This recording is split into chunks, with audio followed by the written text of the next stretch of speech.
Hey everybody, it's LTM here. It's pretty windy right now, but I'm at Cinemark right now, and I'm about to go and watch The Wild Robot. Sorry for the lack of reviews lately. If you saw my community post, what I want to start doing in terms of videos, I want to start trying to make better videos, make better content.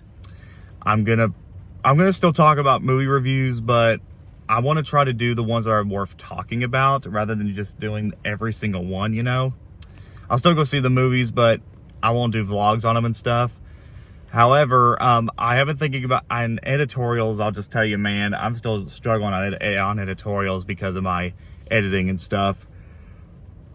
Sorry, I'll hear that yawn. But that's why for the like of videos. But hopefully, I'm going to upload this one. So, well, I'm going to give it worth a shot. So, The Wild Robot. So, I have seen trailers for this movie. It looked really interesting.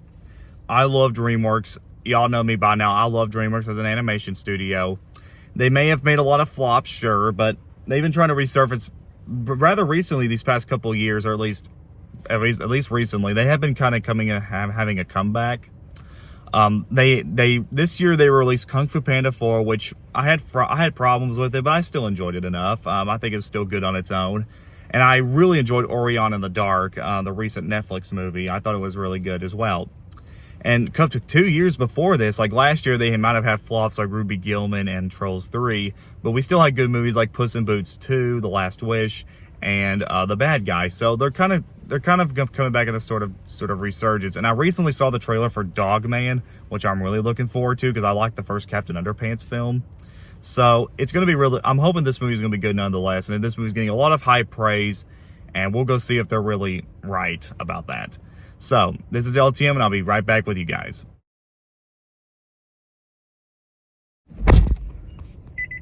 Hey guys, just got out of The Wild Robot.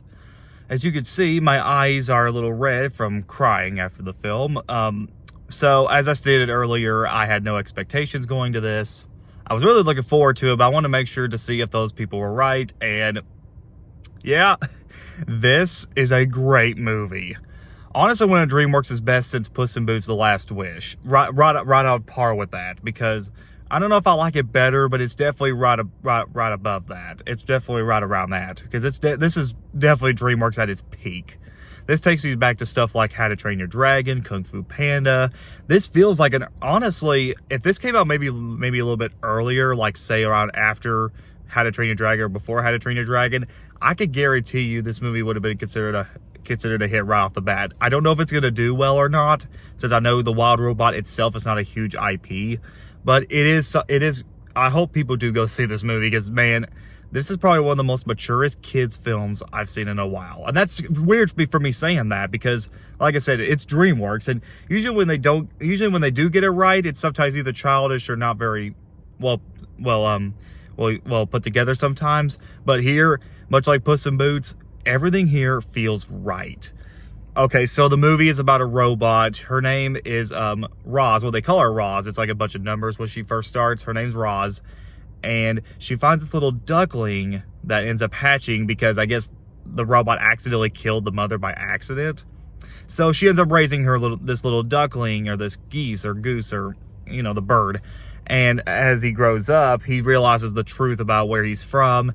And then there's also this other plot going on where Roz starts to find out where she came from and why and what her purpose is. And the movie is just, for most of the movie, is just her raising this duck and teaching him how to fly, how to swim, things like that. This movie has such a heartfelt story to it. It's very heartwarming, very, very tender, very mature too. It's a very mature story about parenthood and change and acceptance, and it uses a lot of clever themes.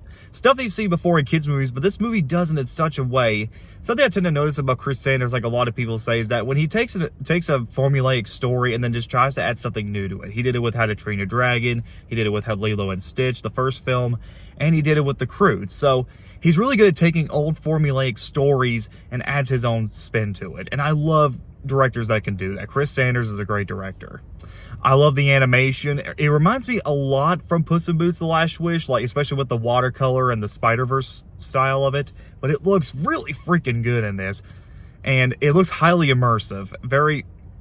Big too, because I was in one of the bigger theaters watching this, and it looks fantastic on the big screen.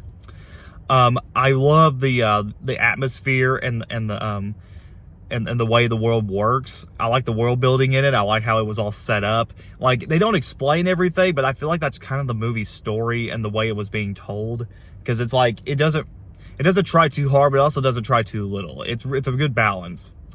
The emotions are really deep too. I really felt for this robot and how she was trying to be a mother and help protect her little duckling.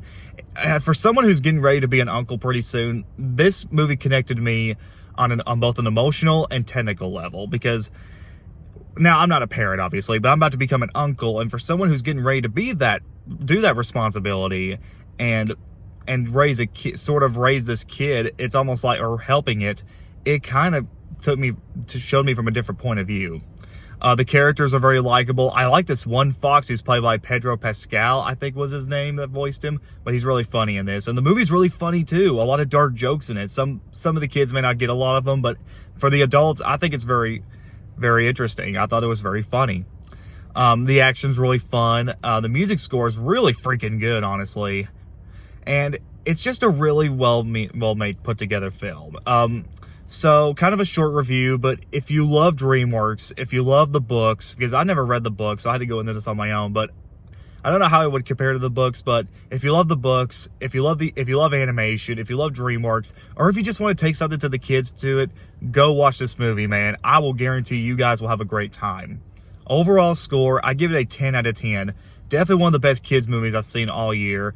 I don't know how Moana 2 and Sonic 3 or Mufasa or any of the other kids movies coming out this year will compare, or even something like Dogman or The Bad Guys 2, which I'm looking forward to, by the way, next year. I don't know how those movies are going to compare, but man, this was a work of art. I enjoyed this movie a lot. So go see it. It's in theaters right now. Go see it if you haven't seen it yet. I hope you all enjoyed this review. What's your favorite DreamWorks movie? I'm very curious. Please subscribe, comment below, let me know. This is LTM, and I'll see you guys later.